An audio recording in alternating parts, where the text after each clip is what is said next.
نحمده ونصلي ونسلم على رسوله الكريم اما بعد فاعوذ بالله من الشيطان الرجيم بسم الله الرحمن الرحيم يسألونك عن الخمر والميسر قل فيهما إثم كبير ومنافع للناس وإثمهما أكبر من نفعهما صدق اللہ العلی العظیم۔ میرے محترم دوستو، اس آیت کا جو تلاوت کی گئی ہے مضمون ہے شراب اور جوئے سے متعلق۔ فرمایا گیا کہ یسألونک عن الخمر والمیسر، پوچھتے ہیں آپ سے شراب کے بارے میں اور جوئے کے بارے میں۔ قل فیہما اسم کبیر، فرما دیجئے کہ ان دونوں میں بڑا گناہ ہے، ومنافع للناس، اور لوگوں کے لیے فائدے ہیں، جوئے میں اور شراب میں، لیکن گناہ ان دونوں میں بڑا ہے۔ یہ آیت کا ترجمہ ہوا۔ اب اس کا مطلب سماعت فرما لیجئے۔ سب سے پہلی بات تو یہ کہ شراب کیا چیز ہے۔ حدیث شریف میں آتا ہے کہ ہر کل مسکر حرام، ہر نشہ دینے والی چیز حرام ہے، لہذا شراب اس میں سب سے بڑھ کر ہے۔ شراب کی تعریف یہ کی گئی ہے الخمر ما یخمر العقل، شراب وہ ہے جو عقل کو خراب کر دے، عقل کو بدحواس کر دے، اور ہر نشہ آور چیز عقل کو بدحواس کر دیتی ہے۔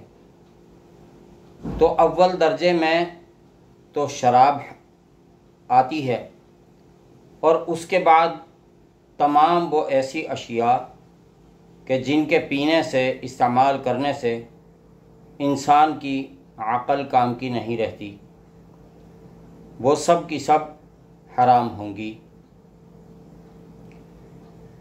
اور شراب ایسی ہے حرمت کے لحاظ سے جیسے غلاظت، جیسے پیشاب پاخانہ،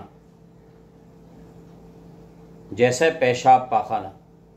فقہی کتابوں میں پیشاب پاخانے کو نجس کہا گیا ہے، چنانچہ قرآن شریف میں بھی شراب کو نجس کہا گیا ہے۔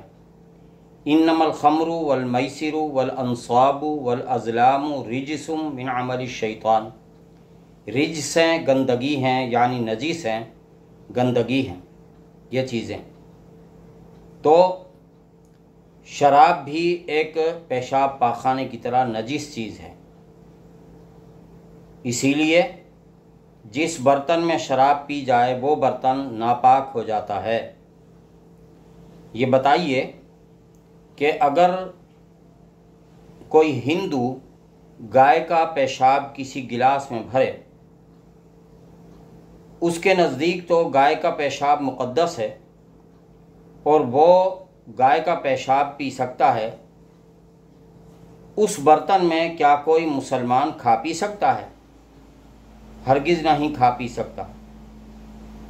تو ایک مسلمان کے لیے جس طرح گائے کا پیشاب ناپاک ہے اور وہ جس برتن میں رکھ دیا جائے وہ برتن بھی ناپاک ہے، اور اس برتن کو کبھی بھی ایک مسلمان استعمال نہیں کرے گا، سمجھ لیجئے کہ شراب بھی ایسی ہی نجس ہے، ایسی ہی غلاظت ہے، ایسی ہی گندگی ہے کہ جس برتن میں وہ ڈال دی جائے وہ برتن بھی ناپاک ہو جاتا ہے۔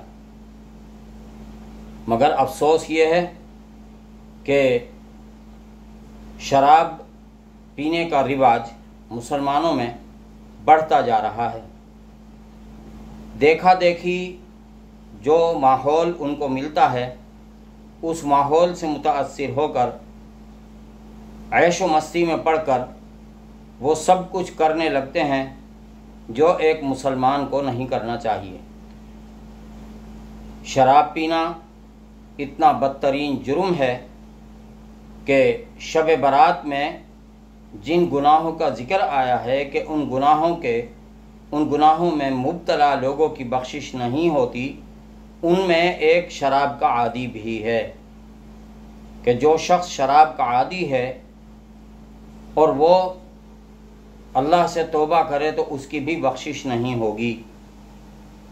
ہاں، یہ بات الگ ہے کہ شراب پینے سے ہی توبہ کر لے تو پھر اس کی بخشش ہو جائے گی، کیونکہ تمام گناہوں میں سب سے بڑا گناہ شرک ہے۔ ان الشرک لظلم عظیم، سب سے بڑا گناہ شرک ہے۔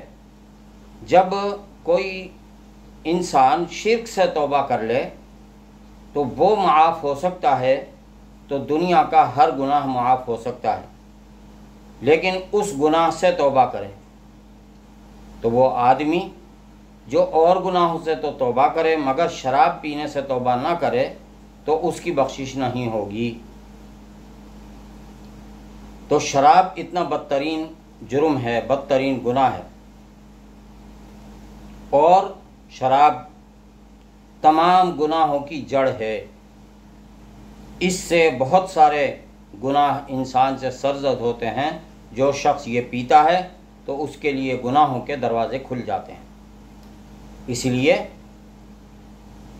میری مسلمانوں سے گزارش ہے کہ جو اس میں عادی ہیں یا کسی نشہ آور چیزوں کے عادی ہیں تو ان کو اس سے بچنا چاہیے، ورنہ آہستہ آہستہ ہدایت کا دروازہ بھی انسان کا بند ہو جاتا ہے۔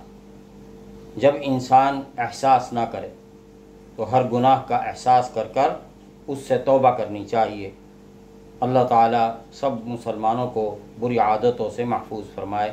وآخر دعوانا ان الحمد للہ رب العالمین۔